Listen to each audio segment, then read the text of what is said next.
Asian games 2023 का चीन के हांगझोउ में आयोजन हो रहा है। इसके 13वें दिन तक भारतीय खिलाड़ियों ने शानदार प्रदर्शन किया। भारतीय दल ने एशियाई खेलों में 100 तमगे पूरे कर लिए हैं, यानी कि भारत ने एशियाई खेलों में तमगों का शतक लगा लिया है।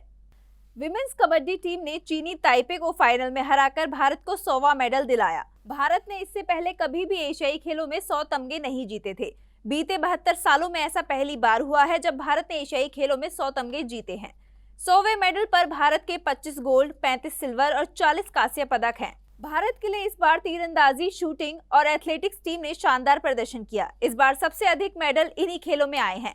भारत ने अब तक कुल 25 गोल्ड अपने नाम किए हैं। भारत ने इससे पहले 22 गोल्ड अपने नाम किए थे। इस बार एथलेटिक्स भारत के लिए सबसे बेहतर रहा। एथलेटिक्स में भारत ने 29 मेडल अपने नाम किए। इसके अलावा शूटिंग में भारत ने 22 मेडल अपने नाम किए। घुड़सवारी में भी भारत ने 42 साल बाद पदक अपने नाम किया। इसके अलावा भारतीय टीम ने बैडमिंटन में भी ऐतिहासिक सिल्वर मेडल अपने नाम किया। वहीं इस पर मरकजी वजीर अनुराग ठाकुर ने खिलाड़ी को बधाई और शुभकामनाएं दी हैं। हुई मेडल्स की बौछार, इस बार 100 पार। मैं हमारे सभी खिलाड़ियों को, एथलीट्स को 140 करोड़ भारतीयों की ओर से बहुत बहुत बधाई और शुभकामनाएं देता हूं। आपने वर्तमान और भविष्य के खिलाड़ियों के लिए एक नई प्रेरणा दी है और चीन में जब जब गोल्ड जीता तब तिरंगा शान से लहराया है। और 100वां मेडल किसी और गेम में नहीं, भारत की कबड्डी टीम ने जिताया है। एशियन गेम्स के 72 साल के इतिहास में इस बार हमारे एथलीट्स ने कई विश्व रिकॉर्ड तोड़े और बहुत सारे एशियन रिकॉर्ड्स बनाए भी। अगर मैं कहूं तो एथलेटिक्स में 29 मेडल, शूटिंग में 22 मेडल, आर्चरी में 9 मेडल और इसके साथ पहली बार 100 मेडल पार किया है। कनाडा में एक विमान हादसा हो गया। वहां भारत के 2 ट्रेनी पायलट समेत 3 लोगों की मौत हो गई। दोनों ट्रेनी पायलट मुंबई के रहने वाले थे। इनके नाम अभय गडरू और यश विजय रामूगढ़े था। जानकारी के मुताबिक ये हादसा ब्रिटिश कोलंबिया प्रांत में वैंकूवर से करीब 100 किलोमीटर दूर ईस्ट इलाके में हुआ है।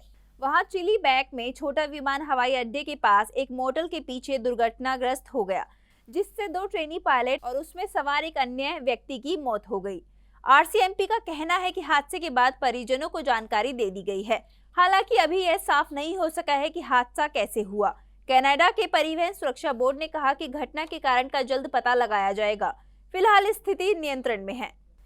केंद्रीय गृह मंत्री अमित शाह की अध्यक्षता में मध्य क्षेत्रीय परिषद की बैठक आज नरेंद्रनगर में हुई, जिसमें सीएम योगी, सीएम पुष्कर सिंह धामी शामिल हुए। वहीं मध्य प्रदेश के मुख्यमंत्री शिवराज सिंह चौहान और छत्तीसगढ़ के मुख्यमंत्री भूपेश बघेल ऑनलाइन माध्यम से जुड़े। उत्तर प्रदेश के वजीर आला योगी आदित्यनाथ और उत्तराखंड के वजीर आला पुष्कर सिंह धामी आज नरेंद्रनगर पहुंचे। सीएम योगी और पुष्कर सिंह धामी ने नरेंद्रनगर पहुंचने पर केंद्रीय गृह मंत्री अमित शाह का स्वागत किया। इस दौरान उनके साथ अन्य कई नेता भी मौजूद रहे। इसके बाद अमित शाह ने सीएम योगी और पुष्कर सिंह धामी के साथ केंद्रीय क्षेत्रीय परिषद की 24वीं बैठक में हिस्सा लिया। नरेंद्रनगर में मध्य क्षेत्रीय परिषद की बैठक का आयोजन किया गया। इस बैठक की अध्यक्षता केंद्रीय मंत्री अमित शाह ने की। अमित शाह की अध्यक्षता में हुई मध्य क्षेत्रीय परिषद की बैठक में कई अहम मुद्दों पर चर्चा की गई। जानकारी के मुताबिक बैठक में बिजली, नदी जल के बंटवारे और सामान्य हितों के अन्य मामलों पर चर्चा हुई। जीएसटी काउंसिल की 52वीं बैठक के बाद केंद्रीय वित्त मंत्री निर्मला सीतारमण ने कहा कि पिछली 2-3 बैठकों में हमने ट्रिब्यूनल बनाने का फैसला लिया था। इस बैठक में भी ट्रिब्यूनल से जुड़े मुद्दों पर फैसला किया गया। और क्या कुछ कहा उन्होंने, आइए आपको सुनवाते हैं। Important decisions on goods and services have been made on the clarification or taxation related issues. I would start with the most important one, where in the last 2 or 3 meetings we had taken a call on setting up tribunals. There is in this meeting as well a decision taken on the tribunal related issue. For the constitution of a GST appellate tribunal, decision was already taken. Rajasthan के वजीर आला अशोक गहलोत का एक बड़ा बयान सामने आया है। वजीर आला अशोक गहलोत ने मीडिया से बात करते हुए कहा कि राजस्थान सरकार भी बिहार की तरह जात की मर्दमशुमारी कराएगी। हम यह अवधारणा लेकर चलेंगे कि आबादी के मुताबिक लोगों की भागीदारी होनी चाहिए। बिहार की तर्ज पर जात पर मबनी मर्दमशुमारी कराने का निर्देश दिया जाएगा। जो राहुल गांधी जी ने कहा था और रायपुर के अधिवेशन के अंदर, कांग्रेस अधिवेशन के अंदर जातिगत जनगणना की प्रस्ताव पास हुआ था। वो हमारे अहम बात है कि हमारे महाधिवेशन कांग्रेस का, अखिल भारतीय कांग्रेस कमेटी महाधिवेशन, उसके अंदर जो प्रस्ताव पास हुआ उसके आधार पर हमने तय किया है राजस्थान सरकार भी बिहार की तरह जातिगत जनगणना करवाएगी। राजस्थान सरकार जो है उस मैंडेट को सामने रख करके, कांग्रेस मैंडेट को, आज हम सब ने सर्वसम्मति से बात करी है कि राजस्थान सरकार इस अभियान को घोषित करे। हमारी जो मंशा है पार्टी की वो सामने लाएं।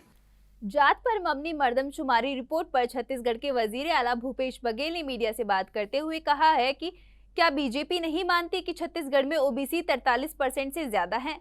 वे मर्दमशुमारी क्यों नहीं करा रहे हैं और क्या कुछ कहा उन्होंने, आइए आपको सुनाते हैं। आरक्षण के विरोध में है और ये कोर्ट के एक आदेश था कि किस आधार पर आपने पिछड़े वर्ग को 27% दिया है और ईडब्ल्यूएस के यदि 10% दे रहे हो तो किस आधार पर?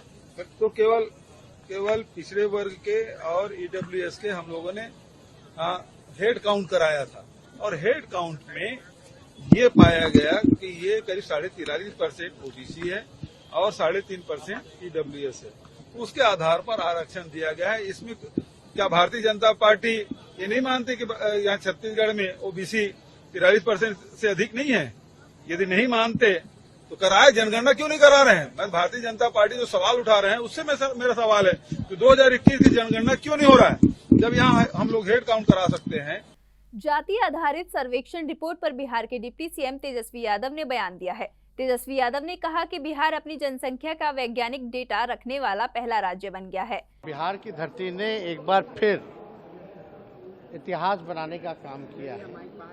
आदरणीय नीतीश कुमार जी के नेतृत्व में महागठबंधन की सरकार ने जो कास्ट बेस्ड सर्वे जो कराया है, अब तक 31 के बाद जो है किसी राज्य के पास उनकी आबादी का सही आंकड़ा, साइंटिफिक डेटा नहीं था। अब पहला राज्य बिहार बना है जो जानता है उसकी आबादी की स्थिति क्या है, साइंटिफिक डेटा है। तो इस चीज़ की तो मांग पूरे देश में हो ही रही है और मुझे बड़ी खुशी है कि और राज्य भी इसमें जो है इस काम को करने जा रहे हैं। हालांकि ये काम तो मोदी जी को कराना चाहिए था, भारत सरकार को कराना चाहिए था। फिलिस्तीनी आतंकियों की ओर से इजराइल पर रॉकेट दागे जाने के बाद इजराइल ने जंग का ऐलान कर दिया है। शनिवार को फिलिस्तीनी आतंकियों ने इजराइल के क्षेत्रों पर दर्जनी रॉकेट दागे, जिससे एक महिला की मौत हो गई। इजराइल सरकार ने अपने नागरिकों को घर के अंदर रहने की सलाह दी है। रिपोर्ट के मुताबिक गाजा पट्टी की तरफ से इजराइल के कई रिहायशी इलाकों पर रॉकेट दागे गए हैं। इजराइल की सेना ने कहा कि हवाई हमले को लेकर अलर्ट करने वाले सायरन की आवाज आर्थिक और सांस्कृतिक राजधानी तेल अवीव तक सुनाई दी है। यह बमबारी लगभग 30 मिनट तक चली। इजराइल की बचाव दल मैगन डेविड एडोम ने कहा कि दक्षिणी इजराइल में एक इमारत पर रॉकेट गिरने से एक महिला गंभीर रूप से घायल हो गई है। इसके अलावा एक व्यक्ति भी घायल हुआ है। इस हमले पर इजराइल रक्षा बलों के पूर्व प्रवक्ता जोनाथन कॉनरिकस का बयान सामने आया है। Very severe day in Israel, an unprecedented and unprovoked attack against Israeli civilians of hundreds, if not more, of Hamas terrorists from Gaza into Israel. They have been butchering, executing, and abducting Israeli civilians from their homes. We have reports of Israeli civilians being held in Gaza. And there are also many other unconfirmed reports of Israeli casualties. SYL विवाद पर पंजाब के स्वास्थ्य मंत्री बलवीर सिंह का बयान सामने आया है। बलवीर सिंह ने मीडिया से बात करते हुए कहा कि पानी का मुद्दा हमेशा दो तटीय राज्यों के बीच होता है। और क्या कुछ कहा बलवीर सिंह ने, आइए आपको सुनवाते हैं। पानी की पहली गल है कि जेड़ा पानी है वो दो रिपेयरिंग स्टेट होता है, जिन्हें हिमाचल स्टेट है, असि रिपेयरिंग स्टेट है। और पहला जेड़ा लहंदा पंजाब सी और पैची स्टेट सी, पर उन्होंने नाम साडा इंडस वाटर ट्रीटी है। ਜਿਹੜਾ ਪਾਣੀ ਦਾ ਮੁੱਦਾ ਹੁੰਦਾ ਉਹ ਸਿਰਫ ਰਿਪੇਰਿੰਗ ਸਟੇਟਸ ਦੇ ਵਿੱਚ ਹੁੰਦਾ। ਉਹਦੇ ਤੇ ਪਹਿਲੀ ਗੱਲ ਹੈ ਕਿ ਮਾਲਕ ਕੌਣ ਹੈ ਉਹਦਾ।